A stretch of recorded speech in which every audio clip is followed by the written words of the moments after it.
I'm not a lawyer, but in case you missed day 2 of the trial for the death of young Dolph, let me catch you up. So most of the day was the lead investigator detailing how they figured out who did this crime. And child, between video surveillance and the tips that were called in, the investigator shows how it led them right to Justin Johnson. And he focuses specifically on the clothing in that video from Makita's Cookies. As a reminder, Justin Johnson is the defendant in this trial, and he has pled not guilty. He says it was not him who committed this crime. From that first day, y'all would have this image of the suspect with the 7.62, is that right? It is. Hoodie, sweatpants, white shoes. Second suspect, gray sweatpants, is that correct? That's correct. Black shoes, white soles, insignia, is that like correct? a little insignia designer. Black hoodie, Black hoodie. mask, gloves, Bass Pro hat. That's correct. Suspect vehicle, what kind of car is it? It's a Mercedes-Benz white. Area It has here? damage to the rear passenger side. At some point in this investigation, without sort of saying what the tip was or anything like that, was y'all's attention called to a white expedition? It was. And did that cause y'all to go to what was called the two-lane apartments? Yes. Did y'all take video from the two-lane apartments? Two-lane apartments. Were you interested in those two men? And the clothing that they have on, the black hoodie with gray sweatpants, matching the description of the suspects that were at Makita's Cookies. Does a tip come in with regard to a white Mercedes? It did. Does it call your attention to a particular place? 1174 Bradley Street. What is at that location? The rear of the white Mercedes-Benz parked in the tree, in the bush. Passenger side view of the Mercedes-Benz, you can also see the damage there going down the passenger side of the vehicle. So is it fair to say when you see this, you know that you've got your car? Yes.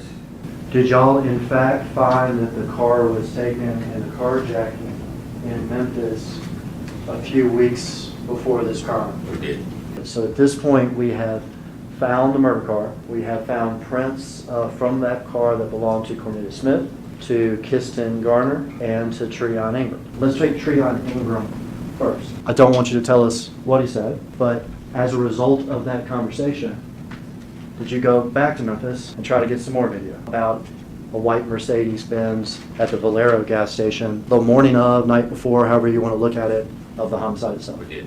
Let me chime in right here to make sure you're following. So the white Mercedes they found in the back of that house had fingerprints, and one of those fingerprints belonged to a man named Treon Ingram. Treon seemed to be involved in the carjacking of the Mercedes, but he tells police that in the early morning hours before Dolph's death, he did a car trade at a Valero gas station. And while it's not visibly clear on the gas station video who he trades that car with, police allude to it being Justin Johnson. November 17, 2021, we're at 3:16 a.m. in the morning, 9 hours before the murder.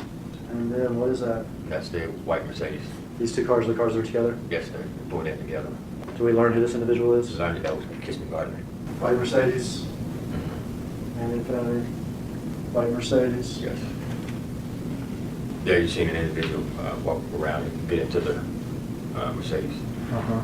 And impossible, you would agree with me, that it's impossible to tell if that's Justin Johnson or not. Correct. Correct? And there you can see both cars leave the area. So after they obtain the gas station video, police look into where Justin Johnson lives, and it just so happens to be an apartment that has cameras, and a lot of them. Quick reminder before these next clips, the white Mercedes-Benz was used in the actual incident with young Dolph, and then police say a white Expedition was basically the getaway car. So the first video they play is from 7 p.m. the day before Dolph's death, and before the alleged car trade at the gas station. Just watch, you'll follow along. November 16, 2021, this is the day before the murder, is that correct? That's correct. 7:15 p.m., so if we're counting down, 17 hours and 8 minutes before the murder. What's that? And that's the white Expedition, Ford Expedition. And we see somebody here, gray sweatpants, black hoodie. Inside of the building, Inside of the building. white Expedition arrives, and then this man comes into the building. Correct. Dark hoodie, gray sweat, black shoes, white bottom. Stop it there. All right, here's a man, white Expedition, comes into the building, walks to the lobby, gets in the elevator, comes up to the floor. It's floor 8. What floor does Kiana Hopper's cousin, Justin Johnson, live on? 8th floor. 8th floor.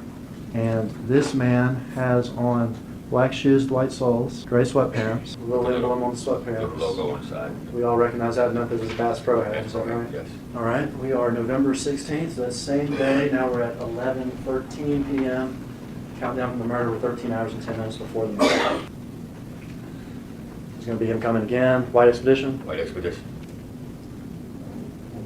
Just like last time, coming in the front. Yes. Going to walk to the elevators. Sweatpants, shoes, Bass Pro hat, sweatshirt. Yes. Now, we've passed midnight, and so technically we're on the day of the murder. Correct. And we're at 2:41 a.m. Is that correct? That's correct. Shoes, sweatpants, hoodie. Yes. This time the hood on.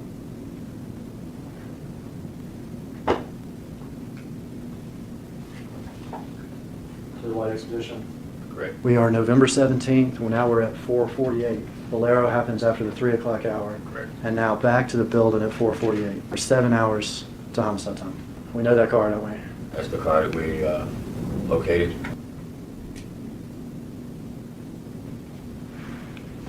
It's actually Karen's daughter, is that right? Yes.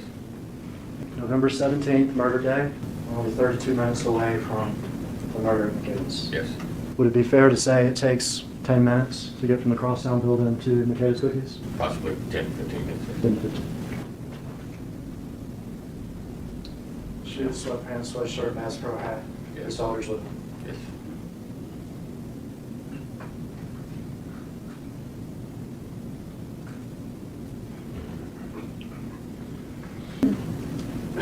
And leaving in the white Mercedes. The white Mercedes actually is captured here, leaving the garage. White Mercedes leaving the Crosstown building 37 minutes before the homicide. The yellow hoodie now, right? Yellow hoodie, correct. We saw that at Haven Court in 2 lanes, didn't we? We did. No longer in the shoes, is that correct? And some slides. It was 7 hours after the murder. Yes. And now we're at 8 p.m., approximately 8 hours after the murder. Bags packed.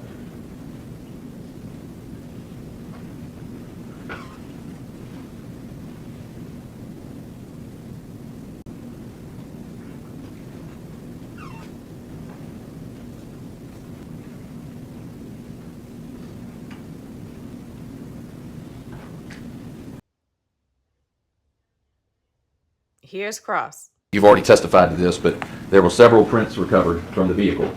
Is that right? That's correct. Mr. Justin Johnson's fingerprints were not recovered from that vehicle, correct? Correct. We're not.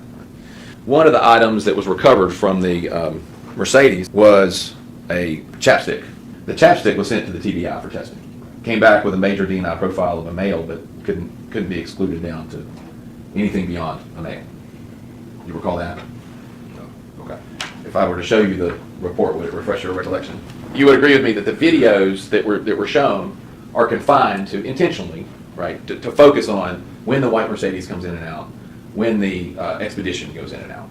Yes. Right? But there were other cars going in and out through those periods of time. You would agree with me that during those periods of time, it shows the white Mercedes in the video come in. You can't see the driver. You can't see the person in the gray sweatpants and the black hoodie, what they get in and out of. You can't say that that person was ever in that white Mercedes, correct? No, you can't. It's just the area that the Mercedes parked at is the same area where that person came from. Well, but can you even see in the video that was shown where the Mercedes parks? No, just the general area. Which is the parking garage, which is around hundreds and potentially more other vehicles, correct? Correct. Okay. You would agree with me that during those times, when you see Mr. Johnson, the one you've identified as Mr. Johnson, with the little girl in the elevator, and other times, obviously, if what the state says is correct and he was in the Mercedes, would have also been in that Mercedes, correct? Yes. How long it would take to get from Crosstown to Makita Cookie? I think you said 10, 15 minutes. And obviously, possible. And that's something too that, you know, depending on time of day, traffic and everything else, could be longer. Right? Could be closer to 10 or around, could be 20. Correct. Thereabouts. How far away from Makita Cookie is the Bradley Street address where the car was recovered from? I would say about 2 miles. When you were investigating this case, did you become familiar with an address on Wild Rose Drive would have been Yes. Cornelius Smith's Yes, father's residence. correct. How far would you say that was from Makita Cookie? Maybe a 5-minute drive, maybe not, probably not that much, so, Maybe even a little less. correct. Okay.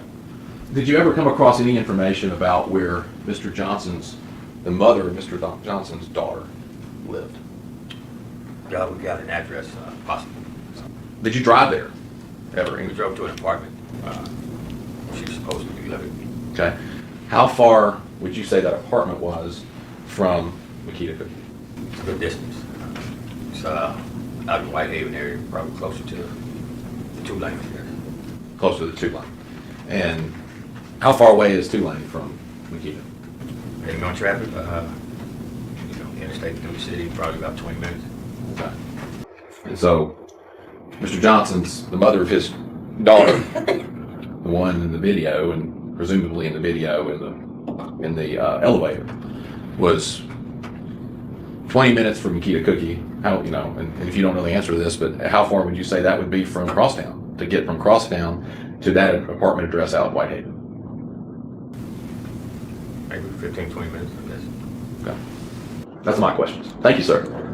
So it seems like what's being implied is that Justin Johnson was dropping his daughter off to her mother's house, which was about 20 minutes away, so he wouldn't have time to drop her off and come back to get Cornelius Smith, then drive to Makita's and do all of this in the span of 30 minutes. That's what it seems like he's trying to say. Now, one of the men who was at the Valero gas station for the car trade also testifies, and he says that Justin Johnson arrives in a white truck and left in the Mercedes. Straight drop come in a car, a different car?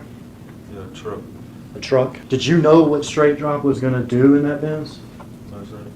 Justin Johnson's half-brother, Jamarcus Johnson, also testifies. So after Dolph's death, Justin gave Jamarcus a car and a phone that were involved in this incident. And for that, Jamarcus has been charged with aiding Justin. Jamarcus has pled guilty, and it sounds like testifying in this case is going to help his sentence. Have I told you that it's a very good idea for you to tell the truth, and that the truth could help you at whatever sentencing you have one day? I want to ask you about your brother, Justin Johnson. Did there come a time after Dolph was killed that your brother Justin got in contact with you? Yes, sir. And now you have a car that he's given you, all right? Yes, sir. And you have a telephone that was his. Yes, sir. Okay, so if somebody calls him or texts him and you didn't text him or call him and say, so-and-so just texted or called you, is that right? Yes, sir. Among the sort of three-way conversations, did he ever talk to somebody identified as C? The name in the phone was C girl. Do you now know that to be Cornelius? Yes, sir. And have you described part of the conversation having to do with money? Yes, sir. Having to do with getting money to C? The text message. The text messages? Yeah. The money that would be coming from Justin and Unc to this C person? I don't think it was coming from just. I think it was just Coming from Yeah, Unc. he was- At some point, the police come to you, is that right? Yes, sir. They want something you got. Is that right? Yes, sir. You turned over the phone and told them about Justin getting it to you. Yes, sir. Cross was very, very brief. So you knew Justin to be an aspiring rapper, Yes, sir. correct? He was trying to get signed. Yes, sir. Had you ever, prior to that date, ran his social media or YouTube before? Yes, sir. Right, so that wasn't a new thing for him to ask you to do. No, sir. Okay. All right. Thank you very much. Child. Now, I'm not a lawyer, but pleading not guilty with all this evidence was a choice.